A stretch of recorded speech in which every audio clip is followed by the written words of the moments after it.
So our message for tonight is about the book of Ruth. So please open your Bible. Sister Kim, thank you for reading the scripture earlier. Please open your Bible to the book of Ruth. Right, it's in your red Bible. Red Bible, page 187. It's right after the Judges, the 8th book in the Bible. Actually, I purposely used the NIV version so everyone would follow along as we go through the book of Ruth. And of course, tonight's message is about a woman, which dearly right next to my heart, and I love that story because, well, it's about a woman, and I'm a woman. So, nobody can go against that. So it's one of my favorite stories in the Bible because as you were reading it, it actually on the surface level, it talks about, it's a love story. Well, I'm a woman, I go with the emotions, of course.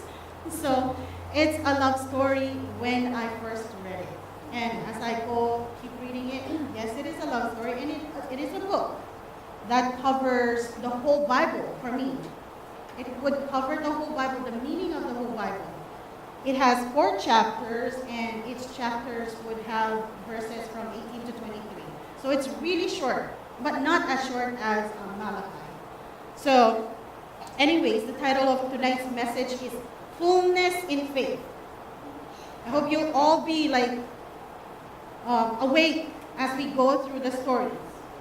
So we're going to go over the chapters of Ruth as we go along. I pray that God will take a lot of this, take each and every verses of the scripture, and He will give us the revelation that we needed today. So take it, whatever is needed for you today, whatever is applied, I pray that God would just jump in and give you the revelation. So the setting is in the dark times of Judges. So if you remember, the last time I shared with you is the book of Judges, right? And it was a cycle. So the story of Ruth happens in the last of those dark cycles. So let's open page 187. Let's start in Ruth chapter 1 verse 1. In the days when the judges ruled, there was a famine in the land. And a man from Bethlehem in Judah, together with his wife and 2 sons, went to live for a while in the country of Moab.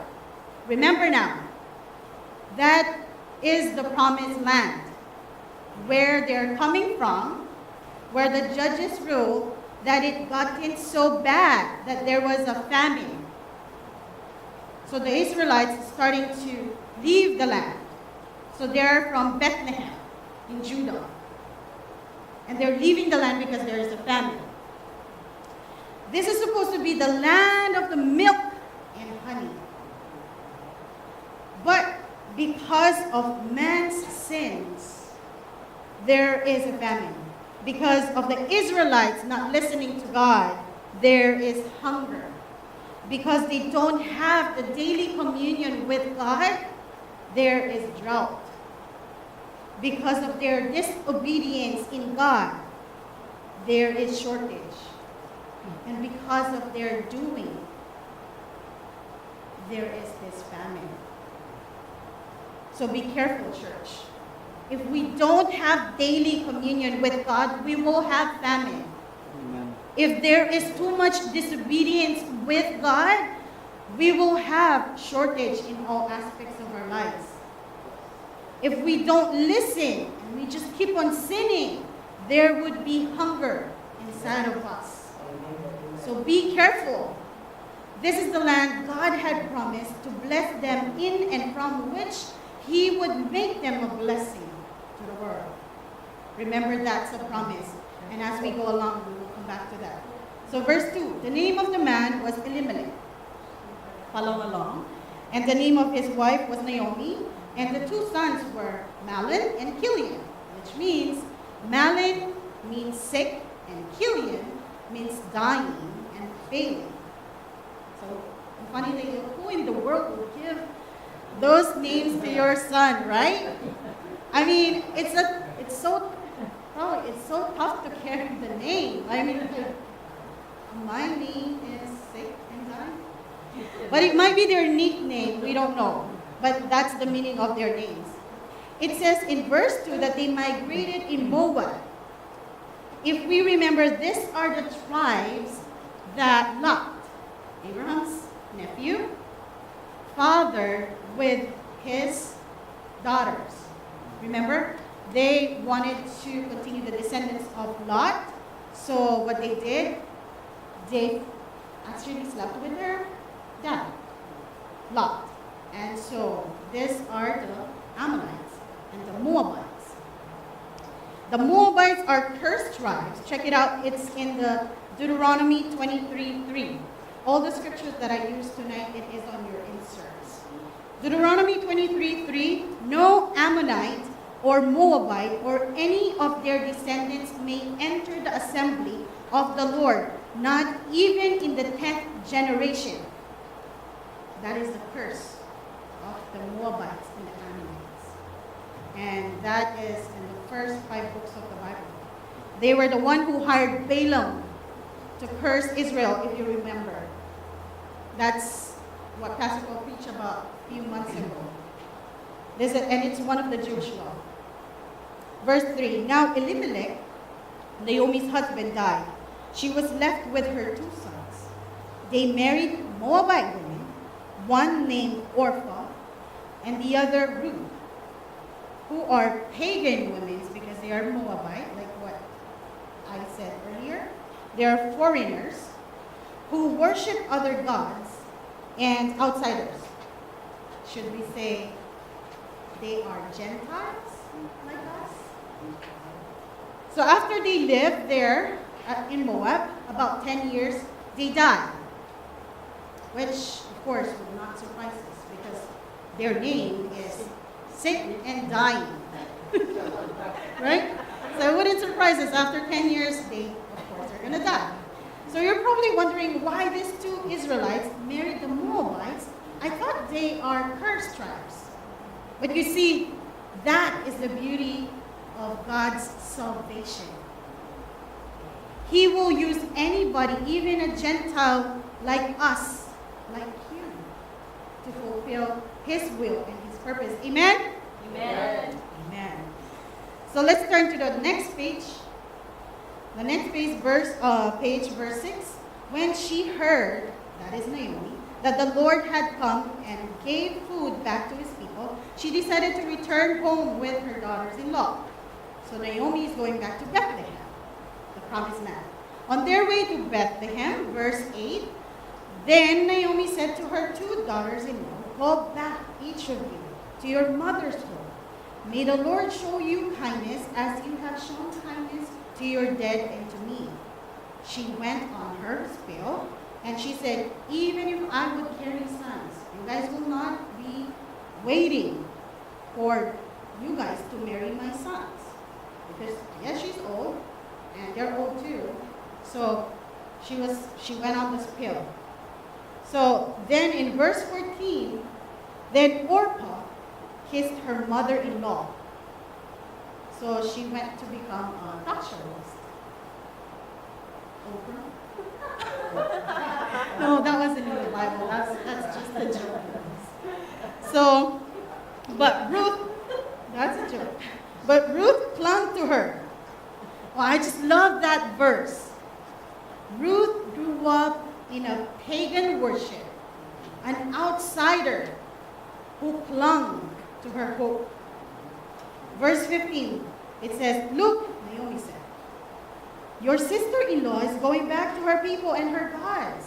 Go back with her. And this is our scripture for tonight goes in. But Ruth said in verse 16, don't urge me to leave you or turn back from you. Where you go, I will go. And where you stay, I will stay. Your people will be my people, and your God will be my God. Where you die, I will die, and there I will be buried. May the Lord deal with me, be it ever so severely, if anything but death separates you and me. Wow. I don't know. I'm jumping on these scriptures, you guys, when I heard it.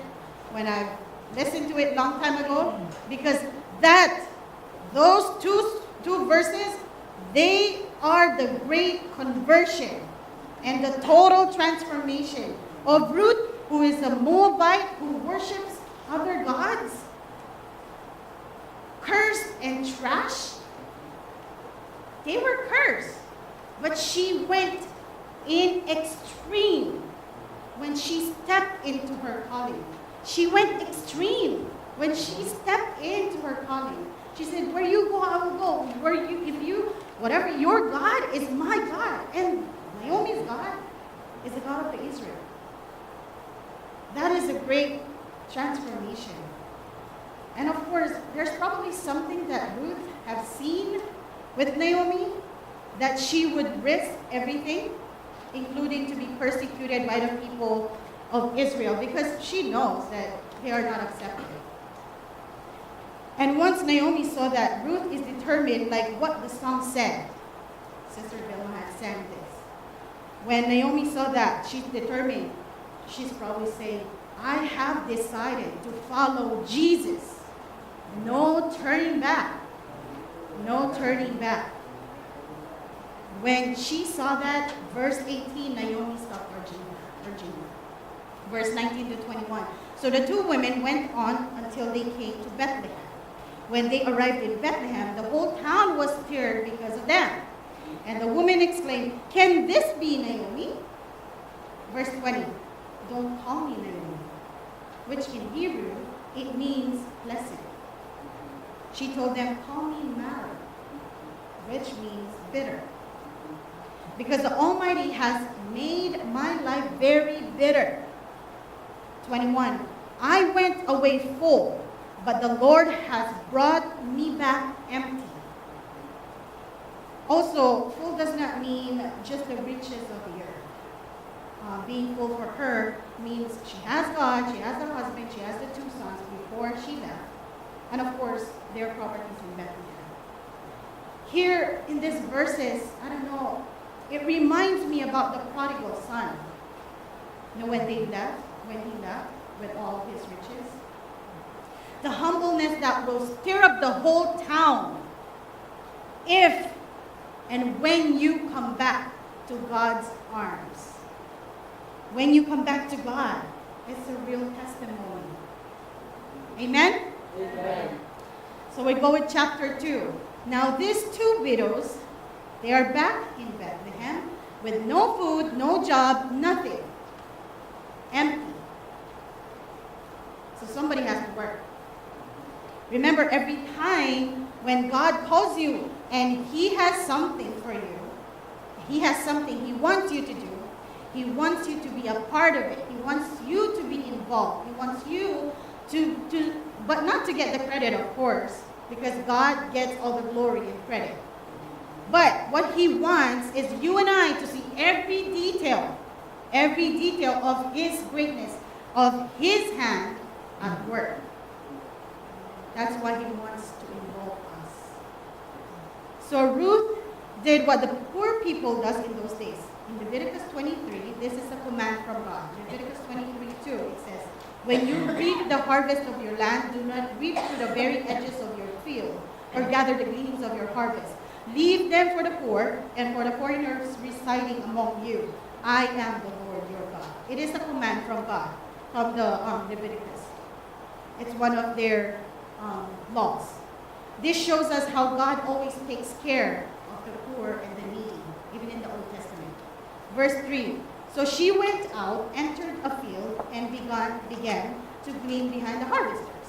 As it turned out, she found herself working in a field belonging to Boaz, who was from the clan of Elimelech. Remember? That's Naomi's husband. And now, who believes in here that God puts everything together? And when you follow Jesus and go back to His arms, He will place people in your lives. Amen? Amen. He's the one who orchestrated everything. Verse 4. Just then Boaz arrived from Bethlehem and greeted the harvester. It's like this, it's like a movie. And he would like say, dun dun dun dun. But Boaz came and he's like, the Lord be with you. And everybody would say, the Lord bless you. There's two things we know in here. First, Boaz is their relative, where they call kinsman. Kinsman means relative. And in those times, when a relative comes to find a family or a relative who lost everything in the Jewish tradition, they can redeem them. So there is a hope in the family. Boaz is a picture of a different man, an unusual man, who just came all of a sudden from Bethlehem, who is rich and owns all the fields that the poor people were gleaning at that time, and who is loved by everyone. And all of a sudden, there is Boaz. I remember when we were studying the genealogy. Remember, you guys? When we were studying genealogy? At first, I don't understand why in the universe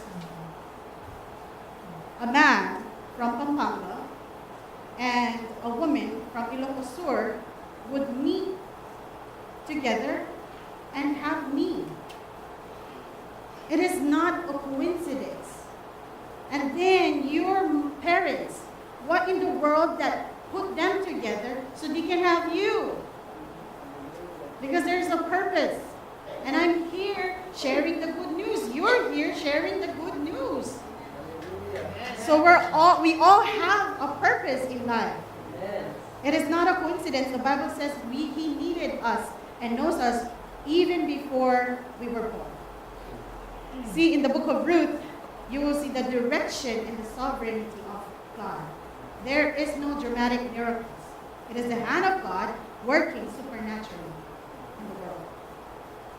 Like, for example, when you go to the store and you know in your mind that you don't have enough money to buy the things that is in your cart. And then all of a sudden, when you look in your bag, there is enough money. Or sometimes you would see $1 out of somewhere, nowhere. And then you will see somebody who, they would just tell you, or they would just ask you, like, oh, can I pay for your food? Or sometimes you wanted to eat something, and then all of a sudden your husband gives you that food that you are looking for. Right? It is the hand of God working. It is not miracle. It is Him who knows us, who knows what we need. Amen. So Boaz asked the overseer of his harvesters, verse 5, who does that young woman belong to? The overseer replied, she is a Moabite who came back from Moab with Naomi. See, people around you will describe who you were in the past. Ruth found favor in Boaz's eyes, that with all the people that are gleaning, she found favor. Check that question when Boaz said, who does that young woman belong to? And in the eyes of the world, Ruth is a nobody, a stranger, poor, outcast, sinful, because they worship other gods. Dirty, damaged, alone, because her husband died. Imagining her, she is working the whole day, cleaning. She's probably stinky and not looking good, not looking beautiful, of course. But wait, I know somebody who's like that. It's me. It's you. It's us. We worship other gods before. We were outcast before. We were strangers. We were poor. We were sinful. Remember, church, the gospel is not for the righteous, but for the salvation of the sick. Earlier when I said, he, Boaz, is a different man. Is unusual man. Wanting to know who is this Moabite woman. And in the verses that will follow, he will treat her as a family. Who is the only one that even when we sin, like Ruth, who grew up worshiping other gods, idols, but was accepted and grafted to God's family. because she had decided to follow Jesus, the God of Israel. Jesus treated us Gentiles and adopted us in his family. We were outcasts. He grafted us. He adopted us. He is rich. He is loved by everyone. But we found favor in his eyes. Like Ruth found favor in his eyes when Jesus asked us, who do you belong to? Who is that woman belong to? People around us would say, well, that's the woman before, in the past. But no, Jesus sees us differently. Verse 8, so Boaz said to Ruth, my daughter, listen to me. Don't go and glean in another field, and don't go away from here. Stay here with the women who work for me.